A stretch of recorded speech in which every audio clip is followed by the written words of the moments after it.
everyone, welcome to episode 29 of Potato Revolution. If you're listening to this, are you depressed? Are you happy with life? Are you just enjoying things generally? Well, your life's about to get a lot better. Better? I'm glad you said better then. Why? Because if you said worse, I'd be like, well, that's a really bad start. No, I wouldn't do that. There's no way we would offer that kind of thing to people. Who are you? Well, who am I? My name's Andy. I'm here with... Mug. Yep, that's right. And we are... Potato Revolution. We're not Potato Revolution. Well, we are Potato Revolution. Well, okay, we are. All right. Well, coming up on the show tonight, we've got grand comedian, Mr. Ryan Coffey. If you like music, do you like comedy? Well, or then coffee. combine it. I think he pronounces it Coffey? coffee. I'm pretty sure he pronounces it coffee. Well, I pronounce it as like Coffey. the beverage. Right. Yeah. All right. Well, who else do we have on tonight? Oh, we don't have anybody else on tonight, but we will be playing some music a bit later from Sophie Rose. You may have heard of her. She's from New Zealand.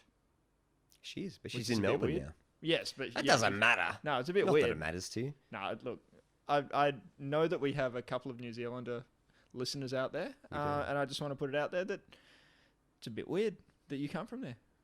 Look, I'm not being racist. I'm just pointing out the facts. Well, I'd like to say to our New Zealand listeners, thank you for tuning in. You're about to hear one of your own kind who's moved abroad. Not that far. Yeah, only to Australia. Anyway, she's very good. And you will hear that a bit later, because what's happening right now is an interview with Ryan Coffey. Let's listen to it. Let's do it. Let's do it.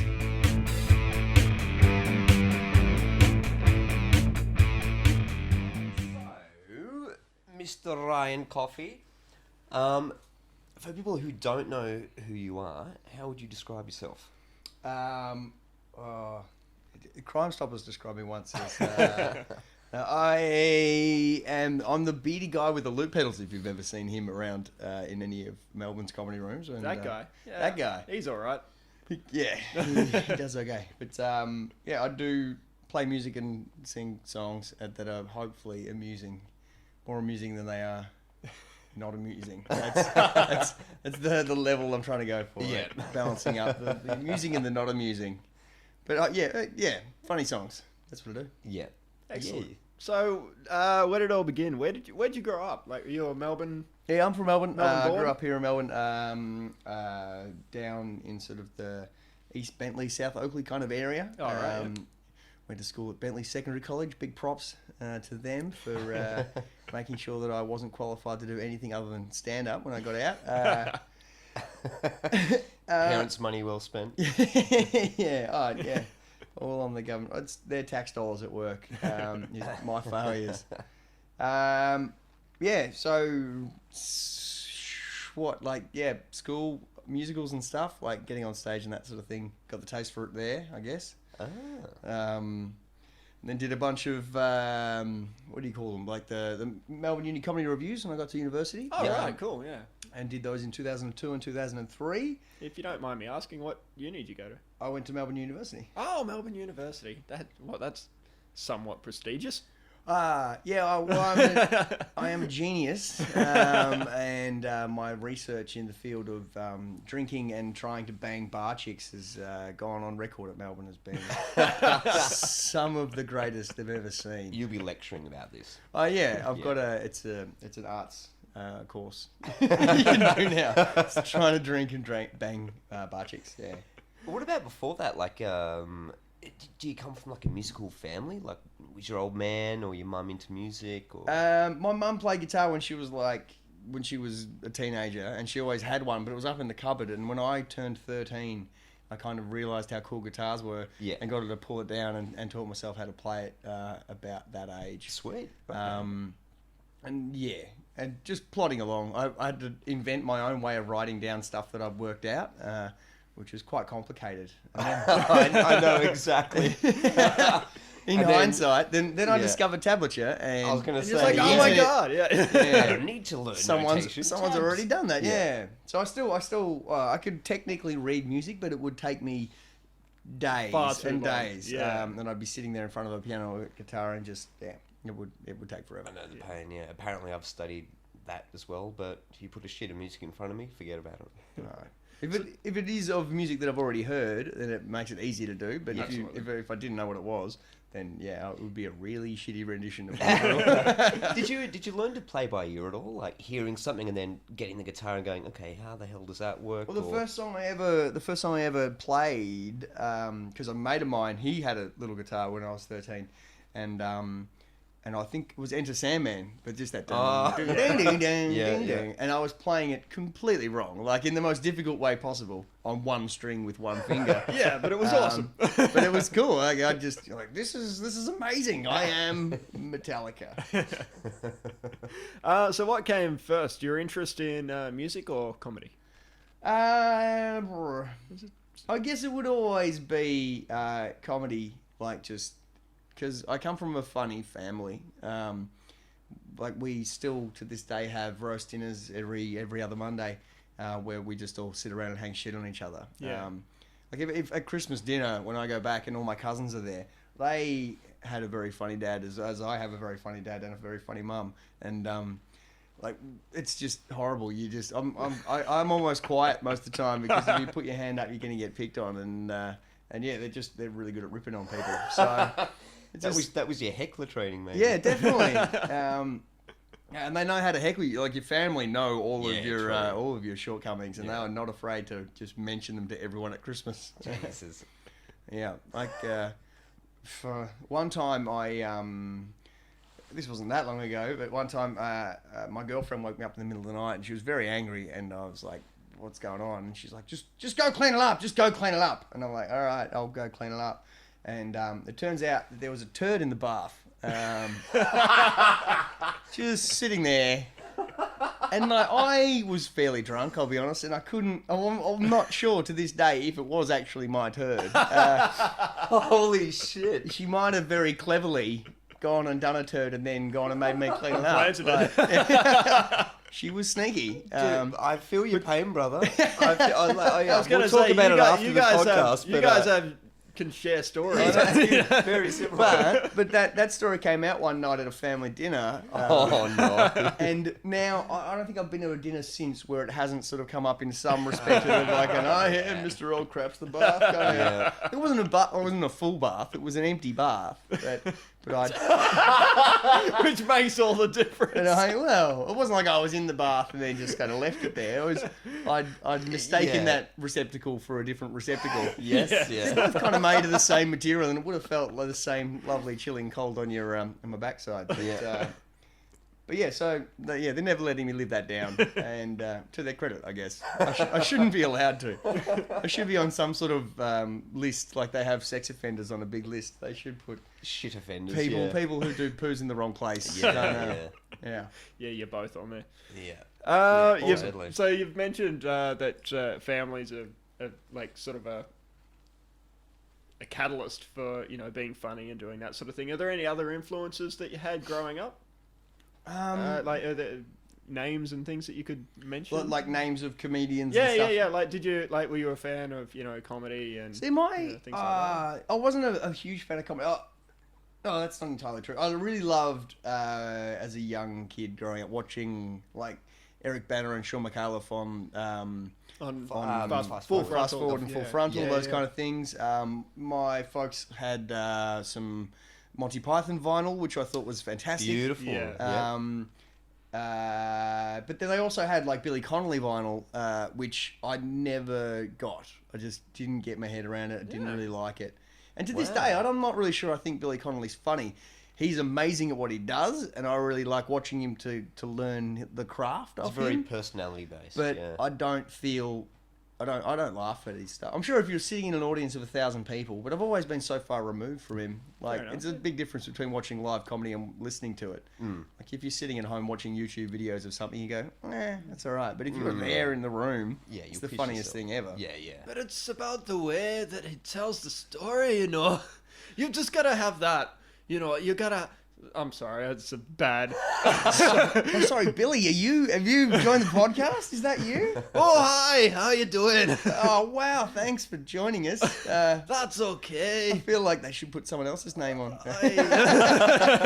Not the best guest in the room. What about musical influences? Like, when you were playing the guitar and as a teenager and getting older, like who really or what kind of music really were you drawn to? As I said, like my first song I learnt was a Metallica song, and as a 13-year-old in what must have been 1995, we were all learning Nirvana songs. Yeah, Nine Inch Nails, Nirvana, all that. And then I kind of got more down the Green Day, early Green Day, Offspring, and Blink-182 kind of angle. That was really my jam back then. Yeah. And that's still good stuff. Not that they're doing good stuff anymore. But, Fuck no. yeah. Not Three one bands of that them. completely lost focus. But, there was a time when they were 20 and they were cool and they were having a great time. Now they're all 40-year-olds trying to do the same thing. It's like, no, it's not okay. Yeah. Will this song get me a Pepsi commercial? No. Scrap it, mate. That was the beauty of bands like Green Day and Offspring. I know Offspring's first album was huge. Like Smash was just it's massive, and everyone's like, "This is an awesome album. It's too. a great album." But Green Day, I think Dookie was like their third or fourth album. Is that about right? Yes, that is true. But also with Offspring Smash, they had one album before that. Okay, cool. Yeah, But that like breakout album, Dookie was Green Day and Smash was Offspring. Yeah, it was around the same time. But and they were just huge. And then what happened was they'd bring out an album every 2 years. Yeah. And basically, like I'd listen to Dookie and thought that's great. Listen to the next one. I think it was Insomniac or whatever it was, and then went that's great. I went to the Insomniac tour. I saw Green Day and Offspring the same year. I must have been about 16, 17. Yeah, they were doing like underage gigs, and then like the next one came out, and you're like, yeah, that's not really my jam anymore. I didn't know whether they were getting a bit crap, but they were definitely appealing to a new bunch of 14-year-olds. Yes. They're hearing the new album, like Pretty Fly for a White Guy comes out, and all the 14-year-olds are like, and you're like, and what the no. That's when they lost me. Yeah. But that's sort of, I think they just, because they had that space between their albums, they were always appealing to the next generation of kids who are always going to get hooked on that kind of punk rock sort of stuff. Well, not punk rock, but like, pop punk. Yeah. And true. So you grow out of it, but I still look at those original albums, the ones that got me in the first place, as being fantastic albums, and they are. Yeah. They're really good stuff. Yeah. Well, the style that you do now, would you say that's influenced by anything, or is it your own creation that you just evolved into it? Like, because from my perspective anyway, from what you're doing musically on stage, as far as genre-wise, I wouldn't put it in the same category as like Green Day or anything like that. You've definitely got your own kind of style, but was that influenced by anything? Or? Because Green Day and Offspring are funny bands. And Blink-182 are Yeah, hilarious. they've all got their moments of, just joke-based songs. Yeah, like Dude Ranch, but Blink-182 is just hilarious start to finish, and they knew it. Like, they were trying to be funny. They were taking the piss, but they were, it wasn't sold as being musical comedy. Yeah, Bad Habit is a hilarious song. I'm dropping my book, but yeah. All those, they're funny songs, and I think that that really kind of that was what I liked about it. Is like you can just fuck around and do stuff, and no one's going to take you seriously, but you can have a great time. But you can still rock out as well. Yeah, you can still rock out. Yeah. And so now what I do, like my interest in music has changed, but I'm still just trying to get jokes into songs that don't sound like they're going to have jokes, or making a song sound serious for a bit and then just completely ruining it by making it about your penis or whatever. Like, and that's one of the reasons why I really like the song of yours slightly more. Yeah, I really dig that. It starts off and then it has this turn, and Yeah, well, you want to get as many shifts. Like musical comedy's hard because you don't want to just you can't keep repeating the same chorus. I think definitely. Some people Some might. people, and some people think that's a fine way to do it. They're wonderful musical comedians, but you wouldn't do that in a stand-up routine. Although some people do that as well, like. And good luck to them, but And without wanting to go into some sort of racist stereotype here with the voice I'm about to do, but like people go like, people go,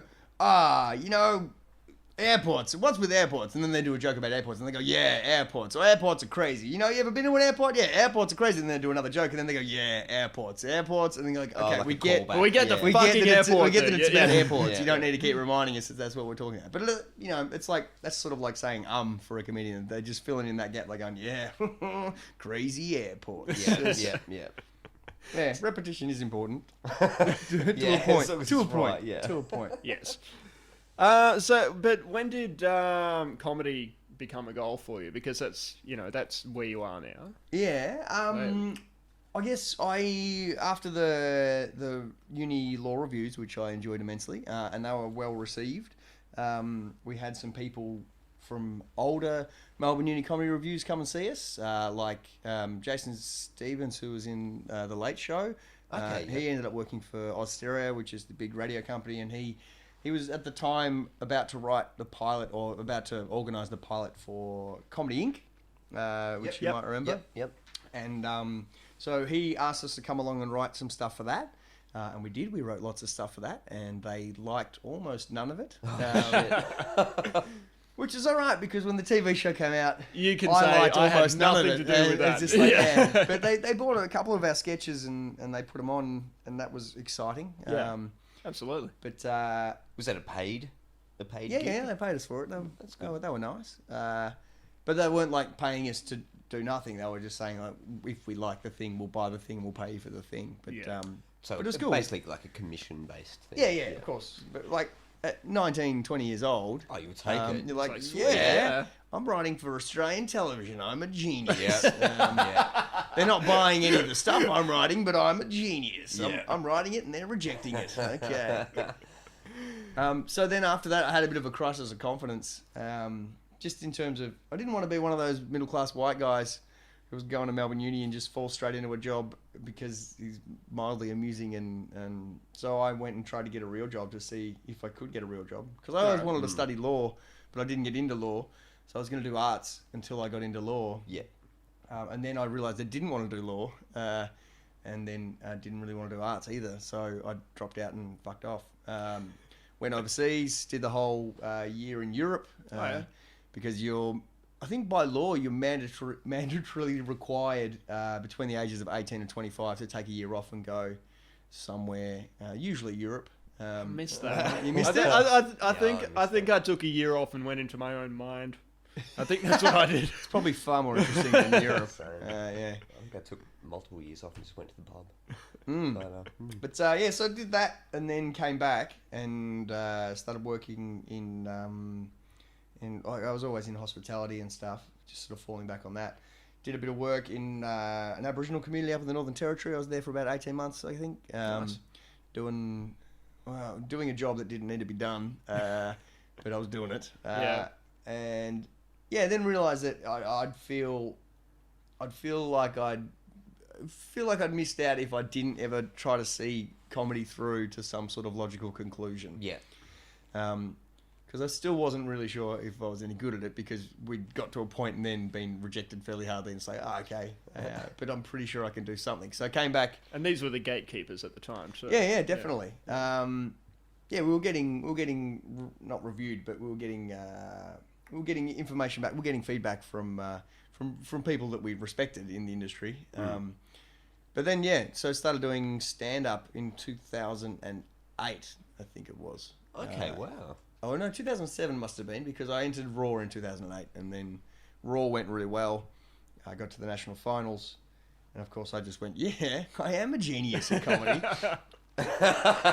And then everything went really slowly from then. Like, you have to earn your stripes. Eventually. It doesn't just get it never. given No, to you. Everyone who's done lots very quickly has worked really hard, and I'm not good at working hard. I'm quite lazy.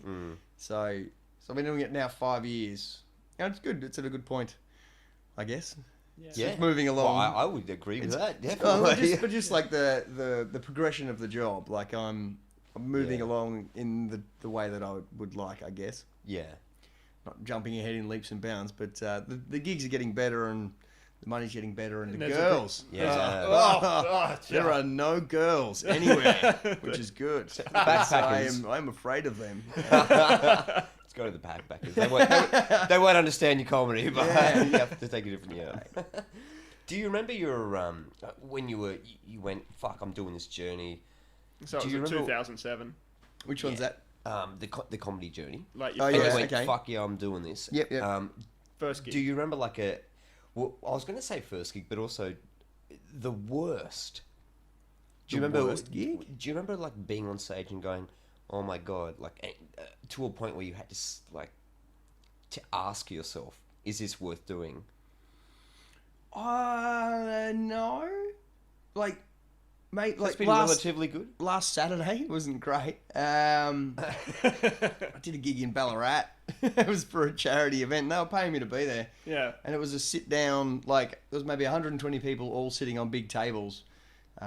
And it was a charity auction, and there's So it was like food as food well as and alcohol, things, yeah. and then they go on. So while you're enjoying your entrees there, and we're going to do the auction in just a second. Here's Ryan Coffey. Enjoy some comedy. So everybody's there eating and just having Yeah. a good time, and you're in the background going. Oh, And they're just trying to get a thing going. It's quite hard. Yeah. And that's as close as I think my first gigs.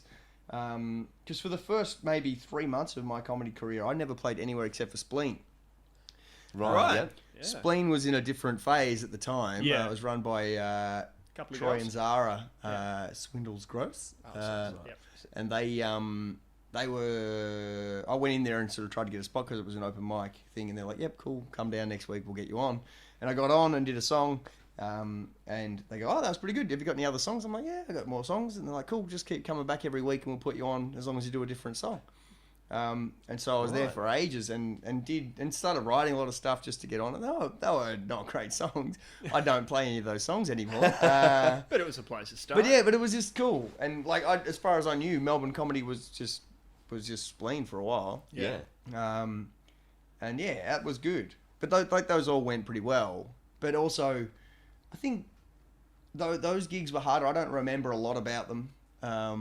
Maybe because it was a while ago, but also just because the adrenaline that was pumping in those first few gigs, you'd go out there and do your song and maybe a bit of chit chat in between. And you don't remember. And you come a damn off thing. and you go, I don't know what I just said, Yeah. but apparently people laughed. If And people say it someone went patted me well, on the then- back when I got back, and yeah, it was okay. You just got to go with that. Yeah. Whereas now, especially when you're doing older material to new audiences, I'm so comfortable with the material that I'm more concentrating on what else is going on in the room, like And you're how- analysing and it. how I'm engaging with it, Yeah. and not at all what you I'm know what actually. you need I know to say. I know what I need to Yeah. say, Yeah. but just that sheer terror that I might not remember what I'm going to say next, sort of thing. That kind of blacked out the first at least year and a half of my comedy. I think.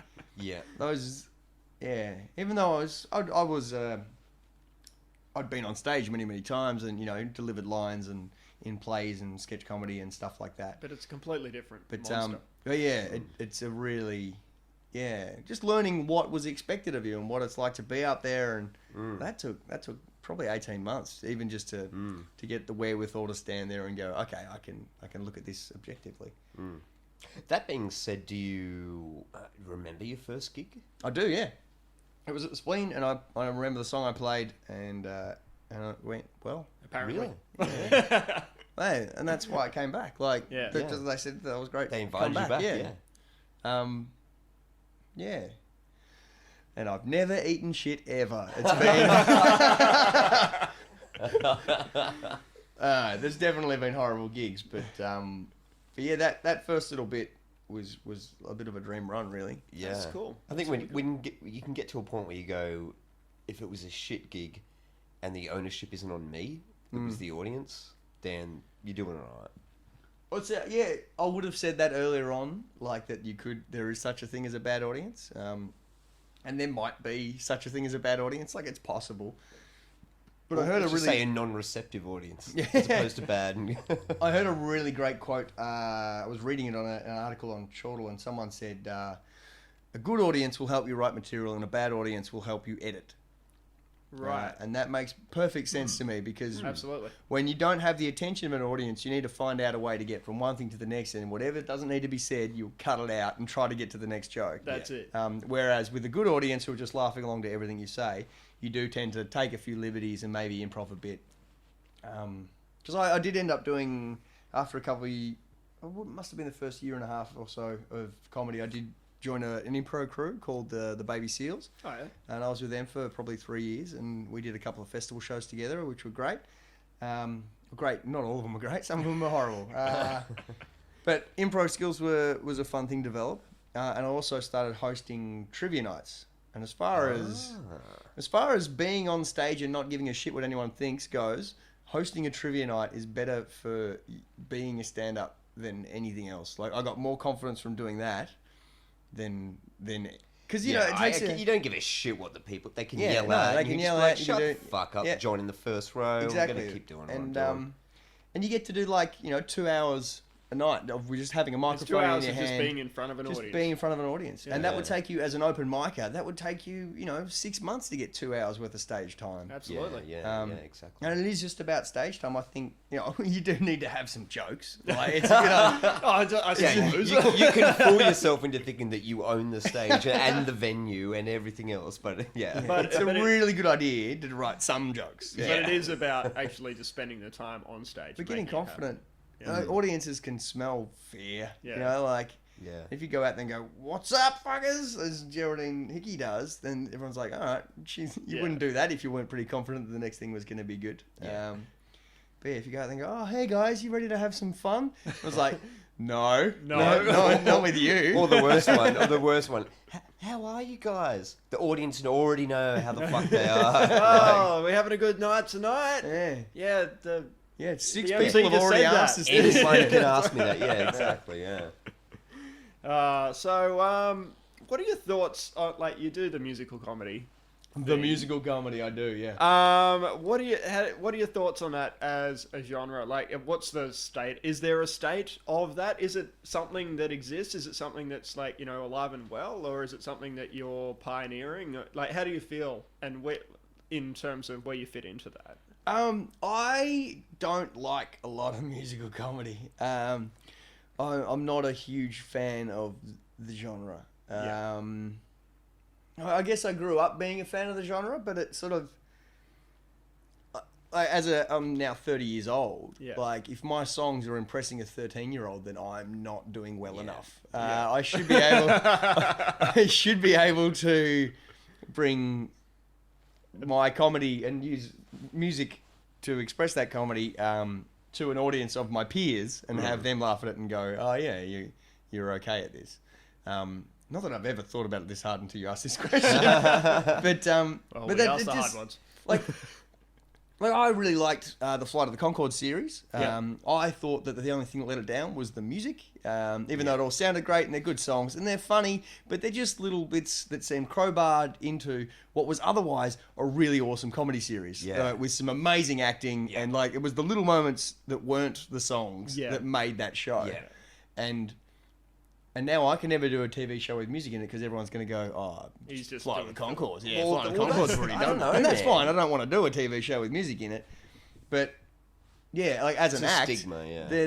their music stuff was the stuff that I didn't really like. There's some good music out there. There's some great musicians. Sammy J's very clever, but he's clever, and same way Tim Minchin's clever. I was going to say, He does something and it's very technically good to watch. He's amazing at they're both amazing at their instruments, and they know their stuff inside out, and they're very pedantic about the way they put songs together. Yeah. And that to me, it seems to lose a bit of the spontaneity of comedy. You're on stage and you should be it really throws up a fourth wall when you're just I play this song and there's no This points is how where the we song don't- is going to It's- go. yeah. You're just going to sit You're there and just going to listen sit to there it. and do it. Well, I was going to say that's one thing that I've as I'm not a big fan of musical comedy, but one thing I do like about your stuff is that the music either complements the comedy, or the comedy complements the music. There's a balance. I don't feel that I'm relying on a shtick. I'm what's that guy that smashed the watermelons up? The American dude. I don't know his name. Yeah, I know the Yeah, guy. the redhead Why? dude, I don't yeah. know why we can. I don't know. But, why but are you that comparing? No, I'm not actually. The opposite. What I'm saying is it's good for me as an audience member to see someone who isn't relying on a shtick. And for But a it lot is of like musical acts. mine really is, especially because I use the loop pedals and the way I do it. And I have to make the loop pedal part of the act because it's there, and it takes me Yeah. a little while to get this thing going. Yeah. And so there's You're not forcing it, though. it's part of it. Well, like, hopefully. it's hard to find ways to keep doing new songs that make it look different. Like if you're only doing a 5-minute spot, everyone sees you put the loop together and then do a song and go, oh wow, that was really special. But if you do 7 songs in a row in an hour-long show, people go, all right, I've seen him do this. we got it 3 times. Okay, We're cool. fine. Yeah, it's not you're doing the same trick again. But I mean, comedy's always been the focus, and the music, it really is just a platform. Like it's just there, and that's why the loop pedal changed everything when I bought one. Must have been 3 years ago now. Yeah. It gives you an atmosphere to your jokes. So essentially now what I'm doing is building a song that lays down the vibe of what I'm about to go on about, and then do stand up over the top of it. So it's basically a tool in your belt that you use to get the comedy across. Yeah, the songs themselves, like I find writing to that kind of tripod kind of first line, second line, which is the rhyming line, and then third line, joke line, which rhymes with the second line. Yeah. Like if you're doing verse and chorus like that, it's really, really limiting because you've only got one joke every 4 lines, which is terrible economy. And then you've got a chorus that repeats, and you're like, so you do a whole song and there's 6 jokes in it. That's not enough. That's not enough jokes. You should be able to get a joke in every line. And so that's why that sort of repetitious thing that you get with a loop pedal sort of suits me, because you can throw something down and then like I'll do something that rhymes or that is in time with the music and then just keep talking. Yeah. Because I was finding like I'd have this wonderful thought. Like, I'm going to do something about how when you go to the toilet and you look at another man's dick, and I'm like, yeah, I'll write that line. And then you'd have to get it down to fit into the kind of pacing of the music, and it would be 7 words long, and it would be perfect. But you're like, but I could have talked about that for 5 minutes, like that. It doesn't need to be It's me going, what's the deal with urinals? And you can go on, like if it was any other comic, they'd be able to do 10 minutes on it. Yeah. And I was totally limiting myself to and so Distilling it down to its essence, basically. so you do the distilling and then you give yourself an opportunity to keep talking about it. Yeah. Because there's so many extra bits and pieces that are good, or that it's an opportunity for you to maintain an audience's attention, and still be doing a good job. About, have you done any music festivals? Yes. And did you do comedy at them? Yes. How'd the crowd take it? Because the first music festival I did was Falls Festival. yes, They've got a nice little they've got a nice little no, I'm just remembering. It's just my brain going, oh, I remember seeing that on Facebook. Yeah. They've got a cool little arts precinct at the Falls Festivals, both here in Lorne and Marion Bay. Yeah. And it's called The Village, and they're put together by a couple of lovely people, Ian Pitt and Bron Batten. Yep. And I think Bron had seen my show during the Fringe Festival that year and said it would be great to have you down at Falls. And they gave me 3 shows over the course of the 4-day festival. But it won at it was like a little tent, maybe sat 200, 300 people, like when it was all crammed in. There was one at 2 in the afternoon, which was pretty good. Full of people, like people just rocked up to see it. I don't think anyone knew who I was, like it wasn't really that kind of a thing. But then I did 2 more, one at 2 a.m. On New Year's Eve. Yeah. So, like 2 a.m. the day of New Year's Eve, and 2 a.m. the day of New Year's Day. Oh my God. And they were crazy. Yeah. And I was drunk. And it was great. They were just, like, the people were just wild and having a good time. And it was so good to do, just to play to those people. Because it was almost the last thing that was on. Like, there was no other stages you could go and see music. The DJs had stopped playing and people were just finding something to do. Most people were already passed out. So everybody was just, like, people just passing by going, oh, something's happening in here. And and they'd just come in and it was just, red hot. So Nice. much fun. From what I remember, maybe it was, they've never asked me back, so maybe it was a terrible. It could have been terrible. Hopefully there wasn't a bathtub on stage. So in terms of those sort of events, it's always in little like separate tent sort of things like that. Yeah. I think I've always played in the side stages of the music festivals. I think the only time I got in like a big tent was at Apollo Bay just recently, but Right. We're working up to. I'm not sure how I feel about playing to big crowds because like at Falls Festival they had a dedicated comedy bit, Right. which was they had two shows where they played in the second biggest tent, and they had 1,000+ people in this tent, and it was it's lawn at New Year's, it's 36 degrees. It was the middle of the day, like 1-2 o'clock in the afternoon. They were people just looking for a place to be in and the not shade. be. Yeah. Yeah. And so they were jammed in, watching these comedy shows, and they weren't. It's not a great environment for comedy on that sort of large scale, unless. I wouldn't say lawn is a good particular. Yeah, or just but just because it was put there as a distraction, not necessarily like this is a comedy event. As We're an all going to event. go there, and Yeah. it was just something that was happening that day that wasn't the same as what else was happening. Yeah. And what happened like halfway through the show, the main stage starts playing. There's some band down there, right. and you can just hear it through. And then some guy trying to tell these dick jokes over the top of it. And you're like, this is hard work. There were two shows that I saw, and the second one had Harley Breener's MC, and he was killing it. Yeah. But what they also did was made people stop sitting down, and they said, you got to stand up, you got to move to the front, which gave it a real sort of tight, packed in kind of feel. And then people were really on board. But the day before, they didn't do that. Right. And and they were all sitting down, and it was a bit like people were enjoying it, but. Again, like I say, watching things on YouTube and being there live is different, and like having the person next to you being a couple of feet away and sitting there on the grass is slightly different to being jammed in, all having to pay attention to the people that are playing. But I really like music festival audiences just because they'll come and see anything. Like if you're on, like because they can Because just they're there. yeah, they're there. Yeah. And they're pretty chilled out people in the first place. Well, but they, there's a tent. They go, oh, what's in that tent? They stick their head in, and they see 5 seconds of your gig, and if they like it, they stay, and if they don't like it, they fuck off, and that's fine. But like the people there, you get approached after those sort of shows, and they go, oh, I never expected to see anything like that. That was really funny. Didn't know that there was going to be anything like that on. Yeah. I'm really glad that I was there. You're like, yeah, sweet.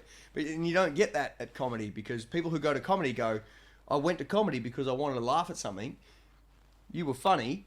That's just standard. Like that's you've Yeah, they you've don't only get- just achieved the basic goal of me being at this thing. And they don't give you anything. Yeah, and they don't give you anything. But the music people are like, oh, I didn't expect to see half of that. Like I didn't expect to laugh, and I didn't expect to see you do music. Like you're already way above my expectations. Like Oh god, that's like someone going to a fucking blues festival and like with the comedy side of things, someone going to a blues festival and afterwards like pulling a performer aside and going, I didn't like the way you went from D major to A major. That was shit. I've heard that so many times. they will do that though. That's a good cause. Put it together. It's like Arseholes, a lot of them. What are your plans? Like, are you going to do like a... Were you hoping to release like a comedy album with a couple of songs, or maybe a musical album, or just keep doing what you're doing? I want to get some songs on like recorded so that I can sell them, basically, because I'm a greedy bastard, and Fair I enough. need to Right. take. Gotta be proactive. I need to find more ways to take people's money off Yeah. them. Yes. And I'm thinking just thievery, small arms robberies. I think that's Yeah, new stand-up room by Ryan Coffey. It's called Knife Point Comedy. yeah. Every 7-Eleven is a new venue. But yeah, I want to get something recorded, but it's really hard to get something recorded because, like I say, if you're not there, you feel removed from it. And there's not a lot of musical comedy or any comedy albums that I listen to and go, that's amazing. Yeah. It always feels a bit removed and a bit shit. Like even, I think it's because it's all studio-based. It's Yeah. not... yeah, well that's have it. that. I want to do some stuff live and a couple in the studio, but then it's just a matter of getting a good studio recording, and that's Yeah. really hard to. And finding somebody to work with who'll service what you do. Yeah, properly yeah. As well. And that, like I work with a loop pedal and that works on stage because people can see it build. Yeah. But you take it into a studio and everyone's like, you don't need to use a loop pedal in here. We've got a studio. separate We tracks. record everything. we can just do whatever we want to do. Yeah. And then, so you want to make sure that it's true to the form of what I'm doing. And like lots of my stuff, I don't want to ruin too much of the illusion, but it's based on the audience response. There's reactions back and forth, like I said before, about not getting stuck into the rhythm of the song for the sake of being in the rhythm of the song. You want to be able to break free of that, and without an audience, if you break free of that, it sounds like you're crazy. Yeah. Why is he talking to himself? Why is He's he in a doing that? studio on his own. I was gonna Why is say, he doing man, that bit? That's one of the things I really enjoy about your when you're on stage doing that. You as an audience member, you get that feeling. But if I was to watch, like, I don't know, Tim Minchin, I'm trying to bag him out, but if I watch him perform one of his songs, there's various YouTube clips of him performing the same song, and it's exactly the same. It's all to the fucking down at the bit of paper, hit this note, hit this, move on.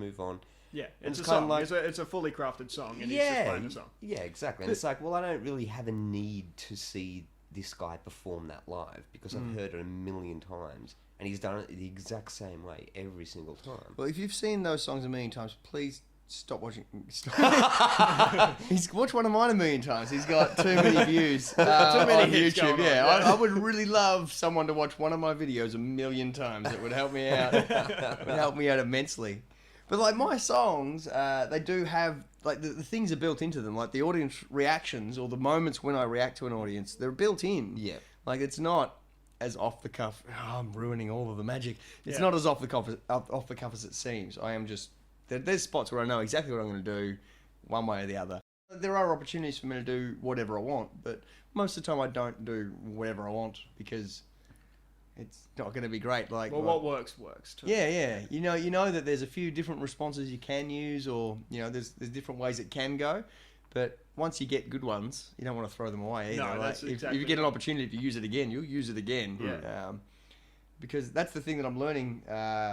Even here in Melbourne, like I did a what you would consider a successful comedy festival show this year, and maybe 1,000 people came to see me play, which was fantastic. And but that's 1,000 people in a city of 4 million. That's a horrible way to look at it. But it just means like I can do that same being show again. realistic. Yeah, I can do true. that same show again and maybe never bump into the same person for the next 100 years. Like just in Melbourne. Like I'm not that keen to burn all this beautiful material. Yeah, it's a Beautiful thought, though. Just, yeah. just so that one guy's upset because he saw the same joke twice. Fuck him. Fuck that guy. Fuck that guy. Yeah. Oh, you've seen me too many times? Well, stop seeing me. Go see someone else. There's Yeah. plenty of great comics. There's lots of people who haven't seen me.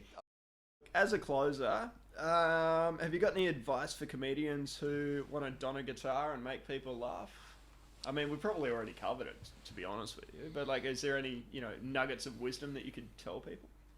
Oh, be funny. That's probably. And I don't mean that in a condescending way or well, anything. no, definitely condescending. Condescending was my main aim. Be funny, especially that act I saw last Wednesday. But that's the thing. You've got the whole genre of musical comedy riding on your shoulders. Don't be shit, because Yeah. there's already too much of it, and there's already so many people walking around going, "Women in musical comics are shit." Yeah. You gotta stand up and go. Don't be a part Nah. of the fucking herd. Yeah. Shit. You gotta give them a reason to not believe that anymore.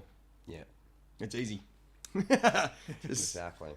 yeah, that's it. That's the advice. I would just tack on to the end of that in closing. Don't do it. All right, so would you rather, and there's only two options, Okay, awesome. would you rather drink 2 litres of your own cum every day for the rest of your life? Do I have to produce it? Like, You have to. how does that well, happen? Hang on. There's there some- medical apparatuses in Okay, place that sure. would remove I'm it just from being you. constantly milked. All right. Yep. 2 litres every day for the rest of your life, or every time you eat a poo, you had to eat half of it. And these are the only two options. You have to choose one. Wow, that This is is hard-hitting journalism. 2 litres. 2 litres. See, yeah, no, then I have All to right, go with I'll the... knock it down for a litre and a half. Oh, no. Still, I think I have to go with the poo just because of the quantities that are required. Like, I reckon I could eat a lot less and like just go to fluids a lot. I reckon I can get most of my dietary needs through fluids and take my poo output right down. And so I only had to do it every 3 days, and the quantity would not be enormous. That's much better than the litre and a half jizz every. Like, not that I'm not terrified by the idea of drinking jizz. I'm not being homophobic about it. I'm just saying It's your own jizz. I don't drink. It's onanism. I don't drink 2 litres of water every day. Like 2 litres of jizz, like that's if you drink 2 litres of jizz, you're gonna need a glass of water. Like, that stuff's thick and salty. You'd Yep. probably dehydrate. fucking everything. You'd be pissing snot. It'd be rolling out of your. You know that aorta on the cigarette packets. It's got the yellow. That's what your penis would look like. Yeah, you'd be forcing it out. Jeez, that's the hidden story behind Brian, who died at age 34. He was just depressed because of the choices he made in He life. drank too much of his own jizz. Not enough nutrients as he thought. I think that's a good closer. Yeah, I'm glad we asked. Thanks for having me down, boys. This has been fun. It's good. I'm Not glad a you problem. enjoyed it. Thanks for being coming on on. the show. Cool.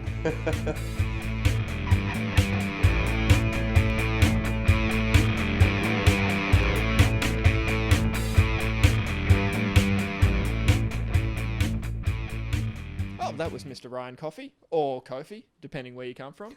What side of the tracks you stand on. It was. It was good. Yeah, so that's it for this week's episode. I hope you've enjoyed it. To play us out, we've got Sophie Rose. She's given us a track. It's called Chanson. That word is French. And the lyrics are in French. She wrote it. She's not French. I think she was just going, la-di-da, look what I can do. I mean, and why not? Eddie Izzard did that as well. Like peas in a pod. Exactly. Anyway, I went online because I was like, what does chanson mean? What does that mean? Apparently, generally, it's any lyric-driven French song. So, have you ever heard of a chanteuse? That's a female that sings chanson. Right. Oh my God, my life is immediately improved. Anyway. Yeah, so that's it. Yeah, if you liked us, check us out on Facebook. That's a little reminder. You heard it before. You'll hear it again. We really want to hear from you. Like, honestly, if you just want to say hi, got requests. If you want a shout out on the show, just say, oi. Yep. We'll do that. We're whores for the shout outs. Yeah, we love it. I feel dirty now that I've said that. We love it. Anyway, thank you for listening. Thank you very much, guys. As we said before, check out Ryan Coffey on the links. We're going to have Sophie Coffey. Rose on the links. Gig dates, just fucking add these people. Thank you very much for listening. It's all there. It's all there on the links page of potatorevolution.com. Just go there. You'll find everything. It's all very simple and easy to follow. So, to play us out, Sophie Rose.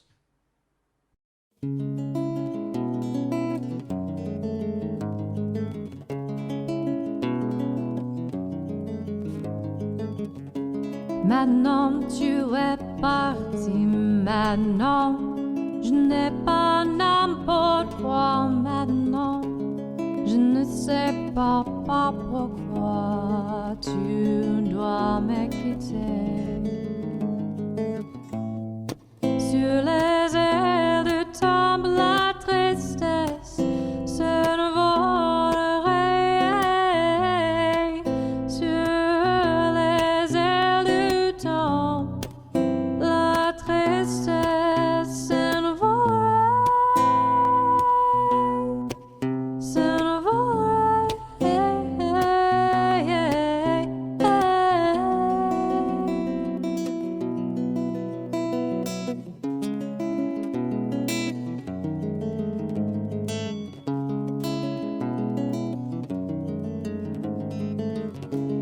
Je te manque plus, qu'est-ce que tu peux imaginer? Je te manque, je peux pas croire. Je te manque, je te veux retourner à moi. Sur les airs de temps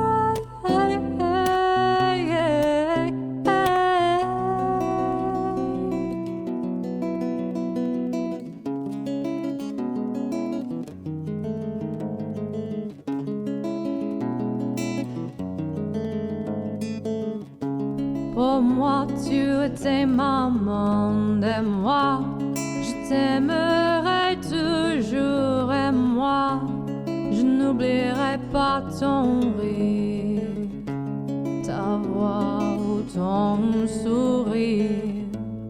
Sur les ailes tombe la tristesse.